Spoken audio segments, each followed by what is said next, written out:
Marxist Historiography in the Soviet Union, the Problems and the End of the Soviet Union's Marxism. After 1945, historiography in the Soviet Union continued on its well-established, officially regulated path. Then, in March of 1953, Stalin died, and the Soviet Union entered 2 decades in which, broadly speaking, a period of slightly loosened controls was followed by a time of even tighter times. But by the late 1980s, the whole system of state control began to unravel, ushering in a chaotic transition phase. The struggle for a flexible Marxism. Soon after Stalin's death, some historians set out to regain a degree of autonomy for the study of history. Anna M. Pankratova and Edward N. Berdzalov. They succeeded to an unexpected degree in freeing some areas of studies from the tight ideological control of the state. In the 60s, discussions of theoretical and methodological issues took on long-absent scope, vigor, and critical rigor at the cost of party guidance. In broad terms, the debate concerned 2 problematic areas. The first area focused on the scheme of historical periods fundamental to the understanding of history in the Marxism sponsored by the Soviet Union. Its centerpiece was the rigid master scheme, that of feudalism, capitalism, and communism. The lengthy debates on the time limits of each of these stages had eventually been ended by decree. The new discussions could not avoid the issues of determinism, contingency, and, as it was called euphemistically, alternatives. A special risk and obstacle to a thorough debate was represented by the personality cult that gave one individual, Stalin, in this sense, the key historical role. Traditionalists such as Alexander Danilov fought against the reformers who emphasized flexibility rather than rigidity. Another group of reformers took up the issues of methods used in history writing. Its members found their forum for debate in the section on methodology headed by Mikhail Gefter. They discussed such ideologically touchy topics as facts, laws, and objectivity, with all implications for the highly deterministic official version of Marxism and its base, historical materialism. Some of these historians also were active in the New Direction movement, centered on the ideologically most tightly controlled field, the history of the Soviet Union. The latter's centerpiece was the history of the October Revolution, including the events leading up to that and the internal developments afterwards. This was a highly sensitive topic, since the official version of that history formed the very foundation of the Communist Party's legitimacy. That included such issues as what stage in capitalism's development prevailed at the time of the October Revolution, and where the Soviet Union stood in the master pattern of development from feudalism to socialism to communism. The space for discussion remained rigorously restricted in the case of these and other hot-button issues. The years between 1954 and 1972 did see an uneasy coexistence of history as a tool of the party's rule, and history with a modicum of autonomy from central guidance. However, in the new era of intolerance following the Soviet Union's repression of the Czech experiment with democratic socialism in 1968, the limits of tolerance were drawn much more tightly. The primary institutions of historical studies, such as Moscow State University, the sections of the Academy of Sciences on general and on Soviet history, saw personnel changes. The methodology section was dissolved. Soviet historiography became dormant and remained so until the Glasnost and Perestroika period from 1986 to 1990, initiated by Mikhail Gorbachev. With greater freedom, the search for an unexpurgated account of the communist years became intense. Writings that previously had to be secretly published and circulated, samizdat, were now openly available. The truth about the communist regime and Stalin's brutality were revealed. The Soviet Union's unorthodox Marxism began to fade rapidly. The search for a new Russian history After the end of the communist regime, historians, together with all Russians, faced the key problem: how to account for the continuity of Russian history in the aftermath of a regime dominant for 7 decades, but now rejected. Put in simple terms, the communist period was set aside. The legitimacy of the new Russian state and its identity were linked to the Russian Empire. Many works explored the pre-1917 past and found much to praise. Individuals that had fought for liberal reforms prior to 1917, an aristocracy now viewed as guardians of a sense of duty, ethics, and culture, and the imperial family as a source of legitimacy, and as victims, all of these became elements of a new Russian history. As the routine of the new society settled in, a historiography emerged that was open to Western models. Yet a substantial part of the new history writing was firmly anchored in a long-standing tradition, a tendency now often referred to as Russianism. The rather awkward term refers to an emphasis on the absolute uniqueness of the Russian people, Russian spirit, which puts the collective over the individual, Russian culture, and Russian history. That stipulation has been especially central to the so-called culturology.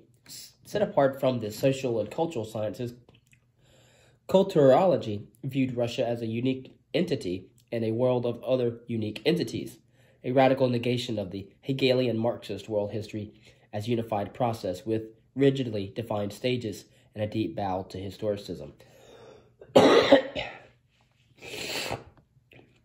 The dilemma of Marxist historical theory. After World War II, the Soviet Union's brand of Leninist Marxism became the official ideology of the people's democracies in Eastern Europe. And there as well, its interpretation was no longer a question of scholarly debate. The situation was vastly more complex in the non-communist West, where only the Communist Party adhered to Marxist-Leninism, and where socialists and social democrats were more impressed by the adaptability to capitalist societies and appreciated democratic political reforms. They usually interpreted the Marxist theory of historical development in Bernstein's terms of continual reform and in line with actual political experience. After the year 1945, Marxists in capitalist societies found the growing gross national product, GDP, and the comforts it bestowed on the masses a formidable obstacle to attempts at radical social change and a contradiction to Marx's prediction of accelerating mass poverty in late capitalism. Actually, two powerful forces had challenged the foundations of Marxist theory before 1945. The strong individualism that shaped Western life and thought, and the empiricist current with its strict interpretation of what counted as evidence, were inimical to the Marxist emphasis on collectives, unicausality, and a grand historical scheme, as well as to the Marxist claim to absolute truth. And finally, if, as Marxists always maintained, all historical development was necessary and not accidental, the autocratic and totalitarian regime in the Soviet Union raised doubts about Marx's prediction of a beneficent final stage. The intent to give Marxism a looser form in order to fit it into the temper of Western thought and enable it to absorb insights from other schools of thought inspired a group of German scholars. They were associated with the Institut für Sozialforschung, founded in 1923 in Frankfurt, Germany. Friedrich Pollock, Max Horkheimer, and Felix Weil were among those who wished to reestablish Marxism as an active force at a distance from vulgar Marxism, as they called orthodox Marxism. Holding firmly to individualism and the democratic ideals, to the gradual integration of the proletariat into the mainstream, and to the intellectual climate of spontaneity, they rejected Marx's rigid historical theory. The Frankfurt scholars wished to reconquer openness and dynamism for Marxism by emphasizing its dialectical and critical components.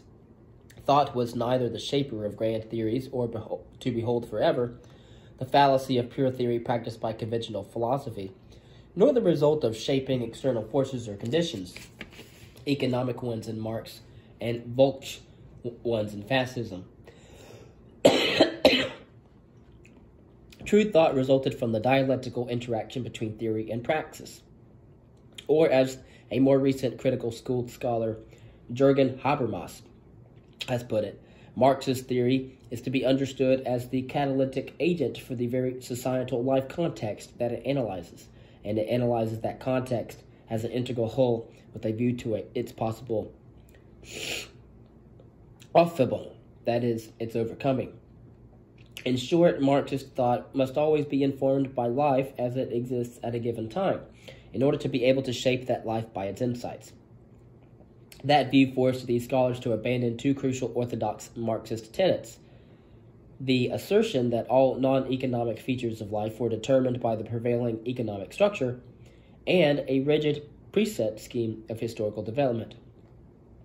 In the 1930s, shocked by Stalin's rule, the Frankfurt scholars became less interested in restoring Hegel's dialectic to Marxism and became to draw heavily on Freudian psychology for an enrichment of Marxist thought.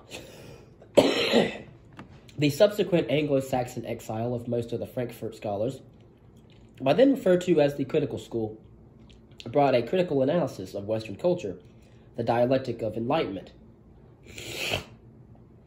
Adorno and Horkheimer decried contemporary Western culture as the Enlightenment gone wrong. Mass society, communist and capitalist alike, mistook conformity for equality, hindered the creative life, deprived human beings of true sensibility, and turned reason into a mere instrument of calculation. Indeed, Horkheimer and Adorno came to equate the development of the sciences and scientific modes of thought with a steadily increasing and excessive domination of nature. Eventually, that drive to dominate also affected the social sphere and led to an ever harsher dominance of one group over others. Viewed in this perspective, modern totalitarianism was not an aberration, but the logical result of the West's development. Hence, the prospects for the future were dim. The historical approach has been essential to the critical school because its adherents analyzed each problem dialectically, a procedure which by necessity involved past developments, present conditions, and future resolutions. Jürgen Habermas has pointed out the problems connected with realizing the ideal of a unity of thought and praxis, but he also stressed the need for redefining the relationship between thought and the world of action. Since the assertion by orthodox Marxists that the truth is a closed system, including a rigid scheme of historical development, can too easily be converted into the justification of totalitarian systems. Many reform-minded Marxists in the non-communist West looked back to the young, more empirically inclined Marx, who spoke much of the worker's alienation from his own potential, his society, and the products of his work. That facilitated the adaptation of Marxism to the modern concern with alienation. But since in the West alienation has been understood either psychologically or existentially, in any case as an individual problem, the adapted Marxism has de-emphasized the role of a necessary historical development that had led to Stalin's totalitarianism. On their part, orthodox Marxists had long been suspicious of the young Marx and therefore had always labeled his works as immature and were stepping stones to his latter mature system. Speaking for their parties or states, they found assurance and guidance in an ironclad law of historical development with its unvarying scheme of class struggle and its predetermined, clearly discernible final goal. Belief in such a law could help maintain revolutionary discipline, hope, and loyalty among the masses, and an existing communist order. Hence, the law of history could not and must not be contradicted.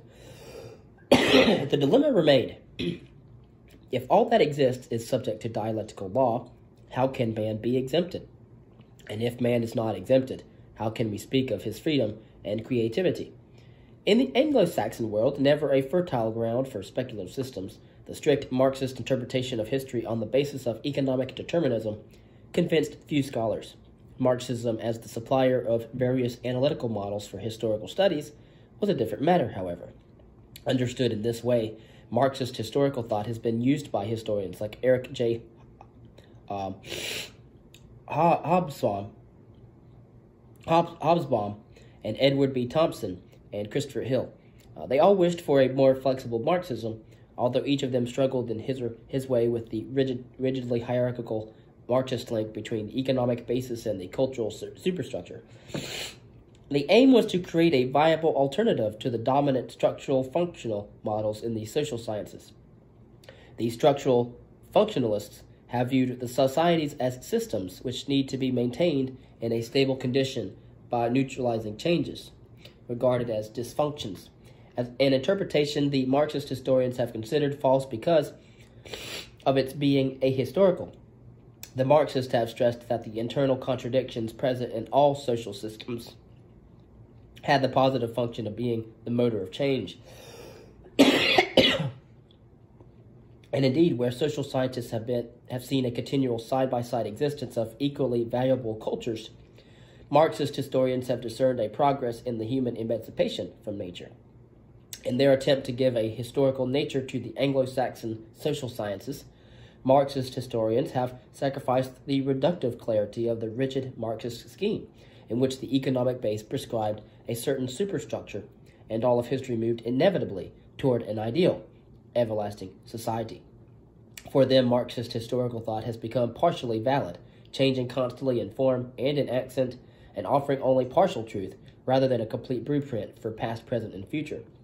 They could also ascribe to George Lukács's dictum on orthodox Marxism. Let us assume for the sake of argument that recent research has disproved once for all every one of Marx's individual theses. Even if this were to be proved, every serious orthodox Marxist would still be able to accept all such modern findings without reservation, and hence dismiss all of Marx's theses in toto, without having to renounce his orthodoxy for a single moment. Orthodox Marxism therefore does not imply uncritical acceptance of the results of Marx's investigations. It is not the belief in this or that thesis, nor the exegesis of a sacred book. On the contrary, orthodoxy refers exclusively to methodology. The collapse of the Marxist regimes in Eastern Europe and the Soviet Union has clearly negated the claim of Marxist theory to offering the valid grand scheme of history. Its overly simplified interpretations of the human condition proved to be no match for life's true complexity.